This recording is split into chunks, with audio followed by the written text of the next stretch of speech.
to be quite frank, I don't want to put myself in any box except to say that I am still happy to call myself a Christian priest, and I'm still happy to be part of any religion, to be quite frank, that helps me to connect to the divine. And at the moment, the Druid festivals that I attend, I find them powerful and beautiful. To me, all language about deity is metaphorical anyway. So I'd be quite happy to go to, I mean, when I was training for the priesthood, we paid visits to the Hindu temples in Leicester and lit candles to various goddesses, you know. I had no problem with that at all, because it's all using metaphor to reach what we can't actually define anyway. Same's true with the Druid world. But it is very difficult to, and I don't feel in a way I'm qualified to say this is what a pagan is or this is what a Druid is. I've only really been part of it for about 3 years, and I know what it means to me. But a little bit like Anglicans anyway, you know, you get 10 in the room and ask them what Anglicanism is or Druidry is, and you get 10 different answers. You know. But that's what makes it fun. What would you say to someone who, let's say, believes in quote-unquote oneness? I mean, isn't the whole sort of, you know, the spectrum of religion, all these divisions between pagans and Druids and Christians and everything, isn't this just reinforcing separation and keeping us away from oneness, keeping us away from unity in the world? Again, it's a blessing and it's a curse, isn't it? I like to think of, there's a symbol that I use, or a metaphor that I use. I call God the Great Mosaic, which is, or I call religions the Great Mosaic, and you know, everyone having a very important stone to place within the whole picture. And they are different, you know, they are very, very different, but they're also one. Perhaps an analogy from Matthew Fox would help here.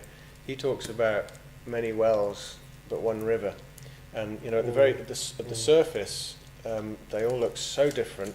And if you just stay at the surface of any religion and try to have dialogue there, it ain't going to get very far, especially religions that think they're the only truth, they're the only one. Yeah. But you go down, you dig down into, and you find that actually, you know, what we're digging down into is the same reservoir that's underneath the rest. You know, I truly believe that. So in a sense, yeah, it is one. But I think variety is important and diversity is important. And so, you know, I'm glad there are 7 colours in the rainbow, not just one. Well, they are all one when you mingle them, but it's good to see the red, and see the blue, and see the green, and celebrate that. Yeah, if that makes sense. Yeah. Do you have a take on 2012? I'm not really interested, honestly. I'm not. I think we do too much of that kind of, you know. So you don't believe in 9 prophecies, or? It's not that I don't believe in them. You know, we've had the same problem with people talking about Book of Revelation. You know, the amount of Christian books that have said it's all going to happen here, it's all going to happen there, or that's going. You know, I honestly don't know. I don't know, and it doesn't really. I mean, what does bother me is the state of the planet, and obviously we have to do everything possible to repair damage. But I imagine we'll reach 2020 and wonder what that was about, to be honest. I think, you know, we do too much speculating, too much worrying about the future, too much regretting about the past, and not enough living in the present, really. Very good, very good. I'm with you on that. Although I'm also interested in 2012. Yeah. What change would you like to see in the world? What change would you like to see in humanity, Mark? I'd love to see, well, it's the same change that I'd like to see in myself, which is actually to stop worrying about changing and just to be myself. And if everybody could love themselves and value themselves as they are, I think that would change the world. And you can start by changing yourself. And, you know, ironically, it means stopping wanting to change. You know, there are 2 schools of thought about this. There's the idea, and it connects actually to what people think prayer is as well. There's and magic, for that matter. There are distinctions between. There's the sort of the prayer for, oh God, I wish things were different. If only you do this, then I'll be happy, blah, blah, blah. Yes. Or there's the, oh God, help me to be happy with how I am now. And it's the serenity prayer of Alcoholics Anonymous. You know, learn to accept those things that you cannot change. And you find the same in magic. You find people, you know, and I'm sure it works, you know, to be able to create magic that actually manifests and changes. But you also get the kind of magic which I think Druids would, by and large, warm to, which is simply being bowled over by the way things are, particularly out there in nature. You know, to be totally alive and aware to the dark and the light in nature, to be in awe of it, and to, in a way, surrender to how it is and live with it.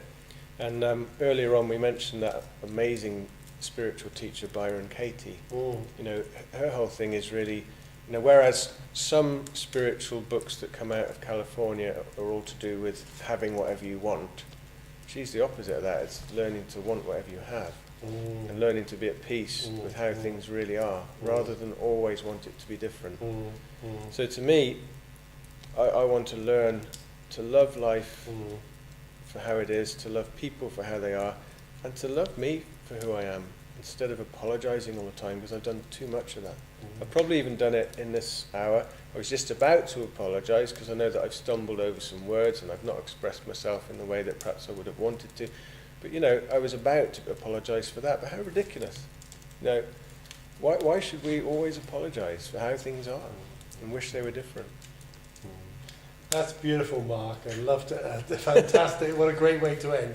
That's fantastic. Thank you very much indeed. It's been great pleasure and so wonderful to hear you express your truth. Thank you. And, you know, luck with everything you do. You won't need it. There are no coincidences, right? But, you know, it's been inspiring. Thank you very much. Thanks ever so much. Me. Thank you. It's been lovely. Thank you very much. Thank you, Glenn. Thank you.